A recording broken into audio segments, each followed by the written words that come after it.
अस्सलाम वालेकुम दोस्तों, आप देख रहे हैं चैनल लिटरेचर लवर और मैं हूं आपके साथ इंतज़ार हुसैन। तो आज का जो हमारा लेक्चर है वो है वर्ब के ऊपर। वर्ब जो होता है वो किसी भी सेंटेंस का इम्पोर्टेंट पार्ट होता है। वर्ब को हम हार्ट ऑफ द सेंटेंस भी कहते हैं। तो आज की हमारी जो टोटल बात होगी वो टाइप्स ऑफ वर्ब और वर्ब के ऊपर होगी।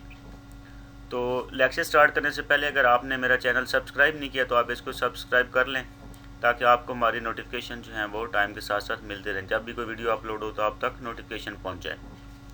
तो अगर हम इसके टाइप्स की बात करें तो इसमें physical verb, mental verb, transitive verb, intransitive verb, auxiliary verb, modal verb, phrasal verb, regular verb and irregular verb. तो ये हमारे पास बेसिकली वर्ब की टाइप्स हैं। तो इन सब टाइप्स को हम डिटेल में आज के लेक्चर में डिस्कस करेंगे। तो चलते हैं लेक्चर को स्टार्ट करते हैं। फर्स्ट ऑफ ऑल हमारे पास verb. Verbs are the action words in a sentence that describe what the subject is doing. यानी वर्ब जो होता है वो किसी भी सेंटेंस के अंदर एक्शन को डिस्क्राइब करता है कि कौन सा काम, कौन सा एक्शन, कौन सी एक्टिविटी सब्जेक्ट के अंदर हो रही है। Verbs are the main part of a sentence or phrase telling a story about what is taking place. यानी किसी भी फ्रेज या किसी भी सेंटेंस के अंदर वर्ब जो होता है वो बेसिकली हमें बता रहा होता है कि उस सेंटेंस के अंदर क्या वकूफ़ पज़ीर हो रहा है। In fact without a verb full thoughts can't be properly conveyed. हकीकत में वर्ब के बगैर हमारे जो थाट्स होते हैं वो सही तौर पे, प्रॉपर तौर पे नहीं कन्वे किए जा सकते। For example play, eat, sing, run, drink etcetera, ये हमारे पास वर्ब की एग्जांपल्स हैं। प्ले, ईट, सिंग, तो ये हमारे पास क्या हैं, प्रॉपर एग्जांपल हैं वर्ब की टाइप की तरफ। First of all phrasal verb, physical verbs. Physical verbs are action verbs, they describe specific physical actions. If you can create a motion with your body or use a tool to complete an action, the word you use to describe it is most likely a physical verb. यानी जब आप physically movement करके कोई काम करते हैं या किसी टूल की मदद से आप कोई काम करते हैं तो उसको हम कहते हैं कि ये फिजिकल वर्ब है। एग्जाम्पल्स में he sat in a chair, तो इसमें फिजिकल मूवमेंट है, फिजिकली इन्वॉल्वमेंट है। ही इज़ रनिंग, डेफिनेटली इसमें भी फिजिकली इन्वॉल्वमेंट है। नेक्स्ट है दे आर राइटिंग, राइटिंग में भी फिजिकल इन्वॉल्वमेंट है। तो ये जो वर्ब इसमें तीनों यूज़ हुए हैं, सैट, रनिंग, राइटिंग, तो ये बेसिकली फिजिकल वर्ब्स हैं।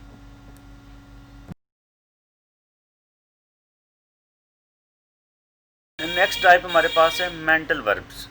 Mental verbs have meanings that are related to concept such as discovering, understanding, thinking और प्लानिंग। यानी जो मेंटल वर्ब्स होते हैं इसमें फिजिकली इन्वॉल्वमेंट ज़रूरी नहीं होती, बल्कि कॉग्निटिव इन्वॉल्वमेंट ज़रूरी होती है। इसमें प्लानिंग हो सकती है, किसी चीज़ को अंडरस्टैंड करना हो सकता है, कोई चीज़ डिस्कवर करना हो सकती है, कोई हमारी थिंकिंग यानी हमारी सोच हो सकती है।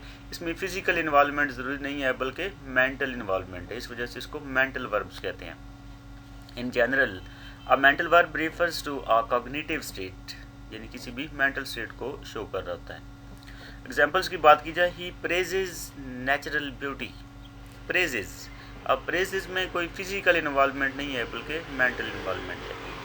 I believe in God, believe, तो बिलीव जो हमारा वर्ब है इसमें भी कोई फिजिकल इन्वॉल्वमेंट नहीं है बल्कि मेंटल इन्वॉल्वमेंट है। तो जो मेंटल इन्वॉल्वमेंट वाले वर्ब्स हैं, थिंकिंग जिनमें आ जाती है, प्लानिंग आ जाती है, उनको हम मेंटल वर्ब्स कहते हैं।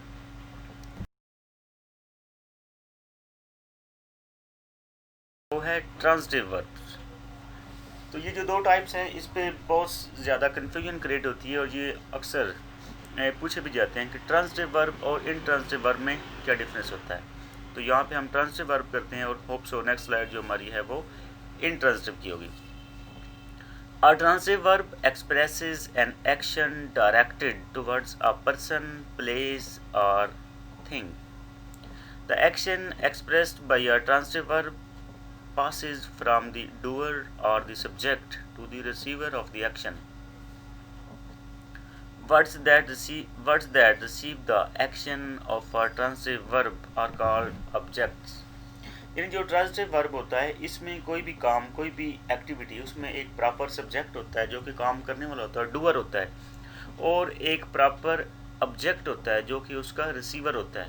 यानी इसमें रिसीवर का या ऑब्जेक्ट का होना भी ज़रूरी है। यानी ट्रांजिटिव वर्ब में रिसीवर भी होता है जिसको हम ऑब्जेक्ट कहते हैं, तो इसमें डूअर भी होता है और रिसीवर भी होता है। मीन टू से सब्जेक्ट भी होता है और ऑब्जेक्ट भी होता है।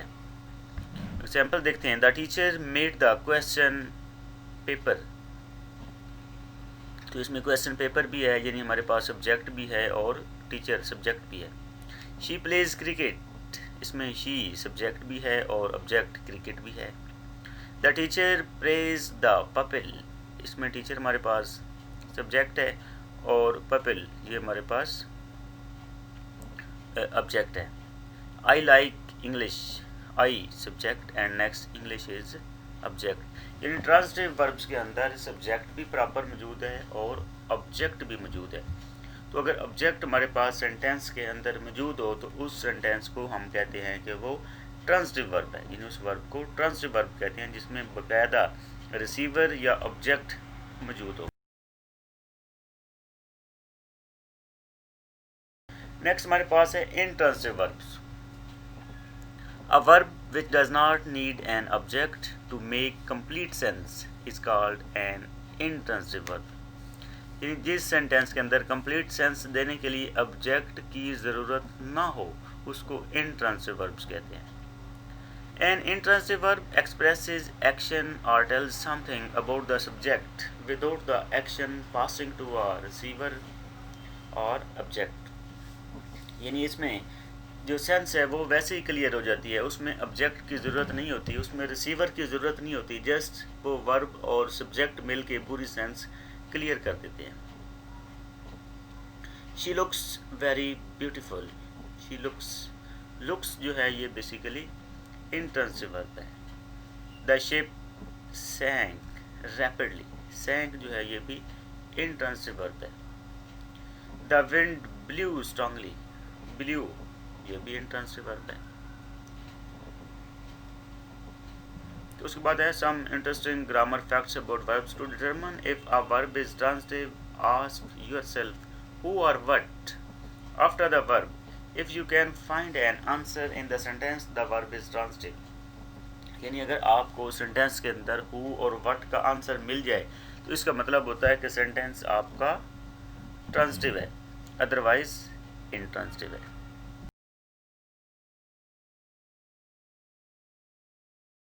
डबल ऑब्जेक्ट, तो समटाइम ऐसे होता है कि एक सेंटेंस के अंदर दो ऑब्जेक्ट भी हो सकते हैं, रिसीवर जो है वो दो भी हो सकते हैं, ऑब्जेक्ट दो होते हैं। Some transitive verbs have two objects, those things that you do for someone और you give to someone are called direct objects. यानी एक आपके पास क्या आ गया डायरेक्ट ऑब्जेक्ट्स और दूसरा क्या होता है indirect objects.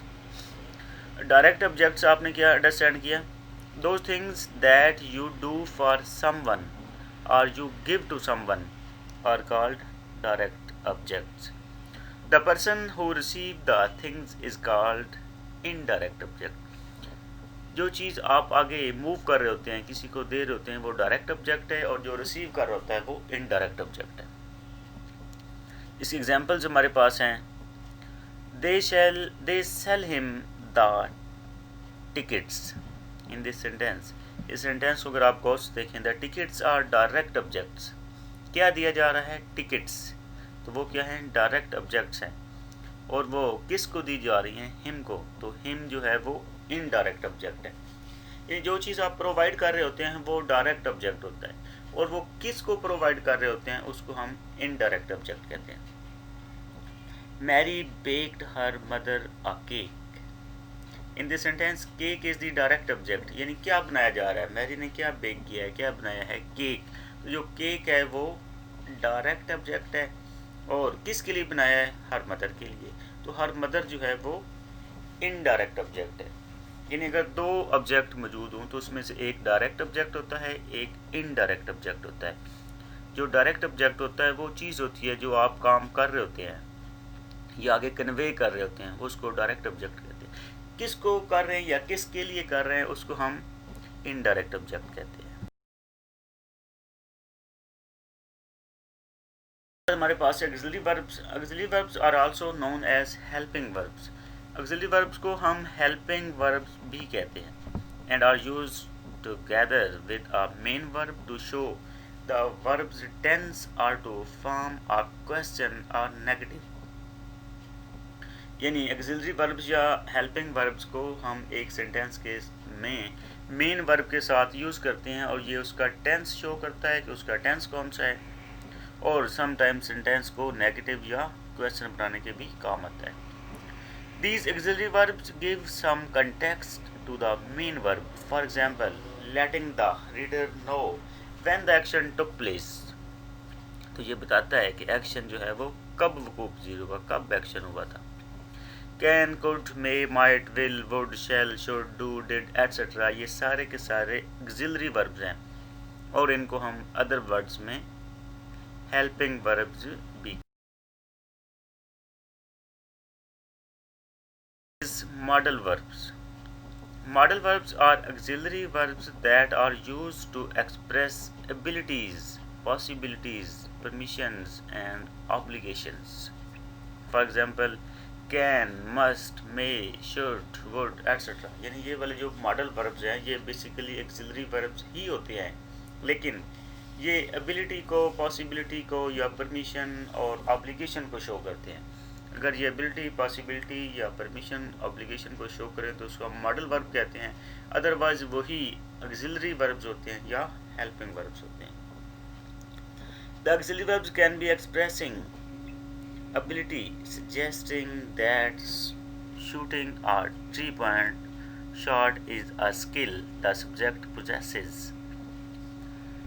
Note that in the case of should and must in the examples below, the modal verbs are expressing obligations, whereas would and may are expressing possibilities. I should go home. I should go home. तो इसमें क्या है, obligation को represent किया जा रहा है, obligation को शो किया जा रहा है। यू मस्ट नॉट डिले, इसमें भी ऑब्लिगेशन का आपको ये काम डिले नहीं करना चाहिए। Sally would not recommended the sushi, and fourth one is David may be late. तो इसमें possibility को दिखाया गया लास्ट वन सेंटेंस में।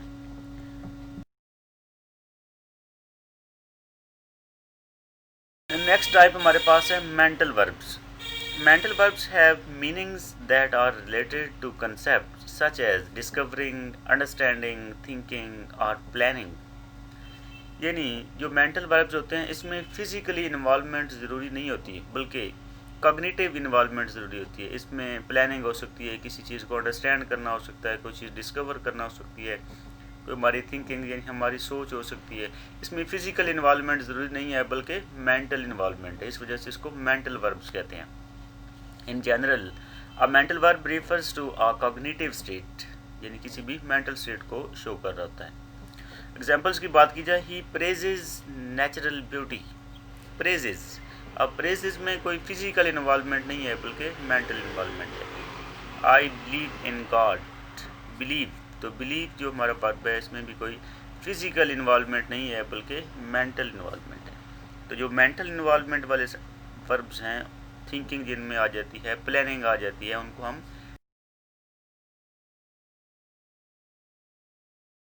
नेक्स्ट हमारे पास है intransitive verbs. A verb which does not need an object to make complete sense is called an intransitive verb. यानी जिस सेंटेंस के अंदर कंप्लीट सेंस देने के लिए ऑब्जेक्ट की ज़रूरत ना हो उसको इंट्रांसिटिव वर्ब्स कहते हैं। An intransitive verb expresses action or tells something about the subject without the action passing to a receiver or object.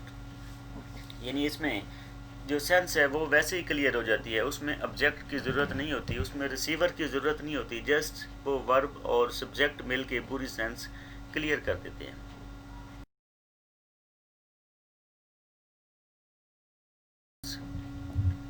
Irregular verbs are those that don't take on the regular spelling patterns of past simple and past participle verbs. There are hundreds of irregular verbs in English language. यानी जब आपकी first form को second form या third form बनाने के लिए हमें ED या स्पेसिफिक पैटर्न काम ना आए, तो इसलिए हम कहते हैं कि ये इरेगुलर वर्ब है, क्योंकि इसमें फर्स्ट फॉर्म और होती है, सेकंड और होती है, थर्ड और होती है। इसकी फर्दर कैटेगरीज भी हैं कि सम टाइम ऐसे होता है कि तीनों की तीनों फॉर्म फर्स्ट सेकंड थर्ड मुख्तलिफ होती हैं, सम टाइम दो एक जैसे हो जाती हैं, सम टाइम तीनों सेम भी हो सकती हैं। Eat, ate, eaten, think, thought, thought, bring, brought, brought, hold, held, held, buy, bought, bought. तो ये जो सारी एग्जांपल्स हैं ये बेसिकली इरेगुलर वर्ब्स की एग्जांपल हैं। तो आपने अगर चैनल सब्सक्राइब नहीं किया तो आप इसको सब्सक्राइब कर लें ताकि आपको नोटिफिकेशन